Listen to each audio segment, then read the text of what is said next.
Okay, right off the bat, I will say one thing. Kevin Williamson is my idol. If it wasn't for him, I wouldn't be doing what I'm doing today.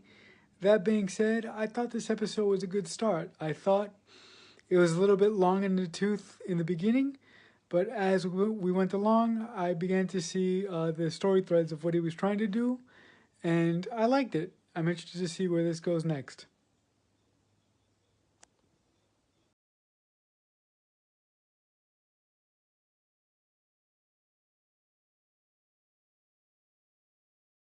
So I liked this episode a lot more than I did the pilot. I liked all the stuff with Kayla, and I can't remember his name, but the lead character going through the loss of his wife. Everything with Paul Wesley I thought was great, and that little moment between Kayla and the teacher, where we learned a little bit more about Kayla's backstory. I thought this episode was great.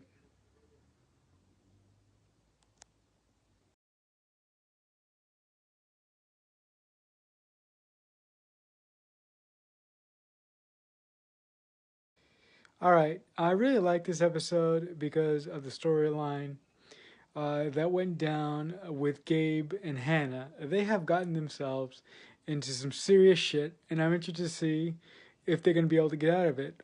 All the other stuff I really liked as well, with the husband going through all the grief and Little Red Riding Hood messing with things that are probably going to blow up in her face.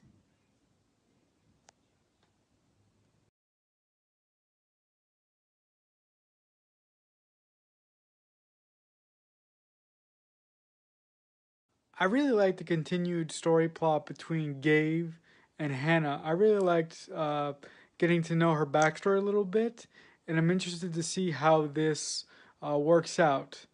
The little punk kid threatening Little Red Riding Hood, and the reason why I keep calling her Little Red Riding Hood is I can't remember her freaking name, but I'm gonna remember it. He's just a dick, and I hope that he meets a violent end.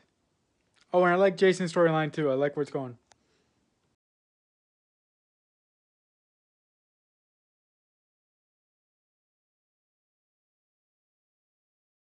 For some reason, I thought the character stories, particularly in this episode, were fantastic. All the drama between Gabe and Anna is great.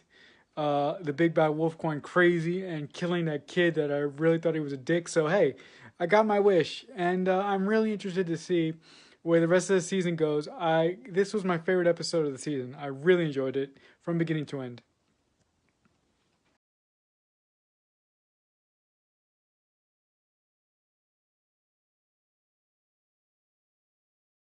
Well, it is in gear now. I really, really enjoyed this episode. That's two in a row.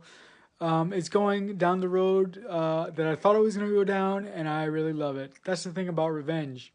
You set out to do one thing, but you create something else, a monster of your own making. Let's see who's going to drop next. Oh, this is getting good now, folks. I love it.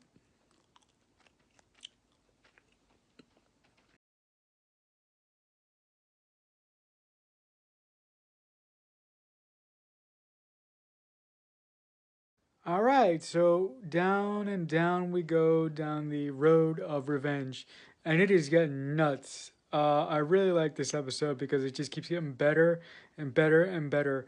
One small note: I wish CBS All Access didn't really spoil too much of the episode coming next in the preview. I think they could have cut a better promo, but I really enjoyed the episode. High marks.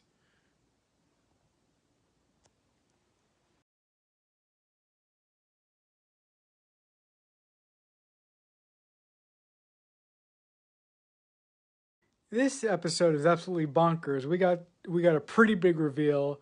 I loved seeing Nick's backstory with Kayla's mom. I thought that was really impressive. Gabe's uh, captivity was awesome, which led to something even more awesome that I did not see coming. Uh, I don't know how this is gonna end, but I'm in, and I'm really interested to see what happens next.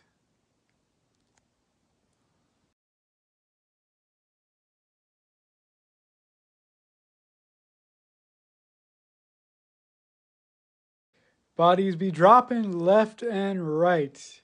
To be honest, I really don't know who's gonna make it out of this first season alive.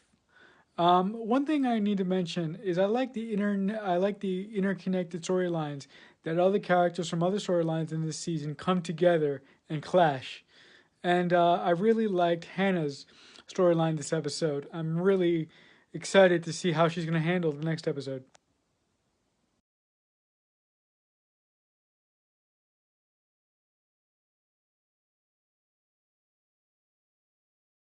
I really liked how all the storylines wrapped up in this final episode. Also, I liked how all the main characters converged on the hotel and how it wrapped up, how pretty much every storyline wrapped up within the hotel. I thought that was pretty cool. Kayla's storyline was my favorite.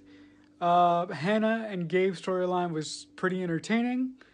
All in all, I really liked this first season of Tell Me a Story. It wasn't great, but it was good.